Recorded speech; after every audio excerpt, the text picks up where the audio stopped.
We're back, ladies and gentlemen. We're back. Emergency podcast on the Cheats Movement. We're talking Jay-Z. We're talking Colin Kaepernick. We're talking the NFL deal. What I do want to ask, because I saw something on social media, and I know similar, I saw something that Radio you posted on social media that was, and I'll ask Mimi in a different way, but it was to the extent that if you didn't stop watching the NFL, you don't necessarily have the authority to make a decision or make a call or a stance on the Rock Nation Jay-Z deal. You can't speak on it. Hold on. Go ahead. Yeah, I said this even before all of that when people would criticize. So say it again. You're saying if you didn't stop watching. If you never stopped watching football, you do not have the right to criticize any celebrity on any stance they take involving the NFL. Not even whether it's Jay-Z or whether it's somebody performing at halftime, all of that. I said that last season when they were talking about Travis Scott. You don't have the right to criticize Travis Scott if he decides to perform at halftime because you can't even not watch a game. You want him to pass up a check that big and avoid a platform maybe bigger than he's ever stood on for a cause that you can't even sacrifice watching, let alone pass up a check for. If you can't stop watching football, you ain't passing up no checks. You're not passing up opportunities. You can't even stop watching a game. Let me ask you this, because I thought about that, and I hear what you're saying.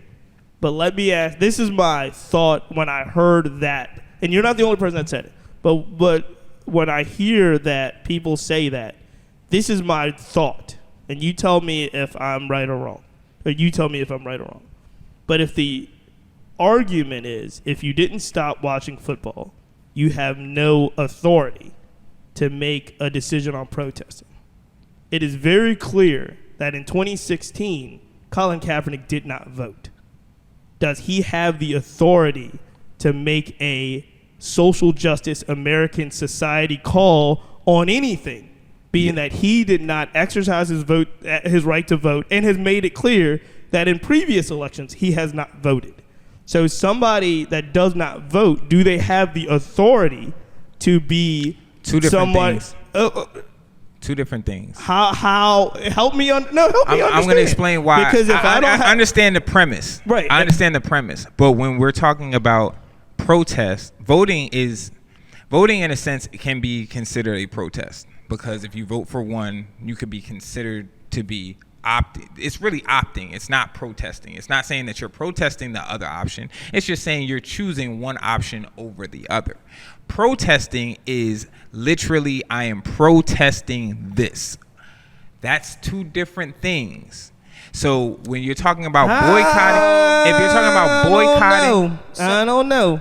So if I could jump in, help me, Mimi, because this is very important to me. So yes, no, help me understand. Like I said, right. if that is the premise, I don't know if I exactly agree with that analogy, right? Because you having a right to an opinion, that's cool, right? And the way that we boycott or protest looks different. And this is what I'm talking about, how we have to grow up our tactics. We got to do everything. We got to not watch. We got to watch. We got to support. We got to not support. We got to infiltrate from the inside. And we have to infiltrate from the outside. Like, what's happening in our society is not new.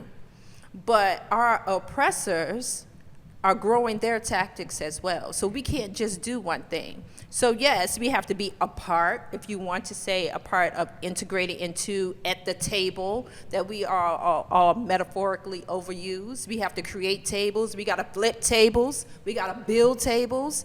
And sometimes we have to step away from the table altogether. We have to do all of that. So yes, we need to have a collective representation in politics. We have to have representation to speak for us, not in a monolith kind of way, and in the NFL, in the NBA, in the hockey league, and all of these types of things that are institutionalized. How are you ever going to be represented if someone else outside of who has your common interest speaks for you? Right. So that's the part that I'm saying we have to use every tactic. Last question, and I'll ask you both of you. can justice be served as long as Colin Kaepernick is not working in the NFL? Yes. Yes. What else? Yes. Let me. We can get Colin out the field. He can still have an impact. He's had an impact that's greater than whatever his football legacy would have been anyway. More than the trophy, more than the ring, more than the status. What he has done for the culture is bigger than the hashtag. And we have to understand that. Y'all want Colin Kaepernick to be an employee for the NFL so bad. He wants to be an employee though. Okay, now clear. And here's what's being done.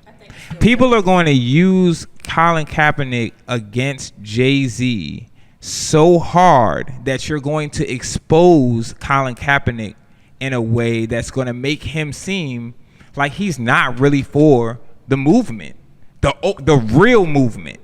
Because the reason why I say that is it can't be just about him having a job at the NFL. Like, we can't turn what his original protest was to being, okay, we're going to put that on the back burner for the fact that he doesn't have a job at the NFL.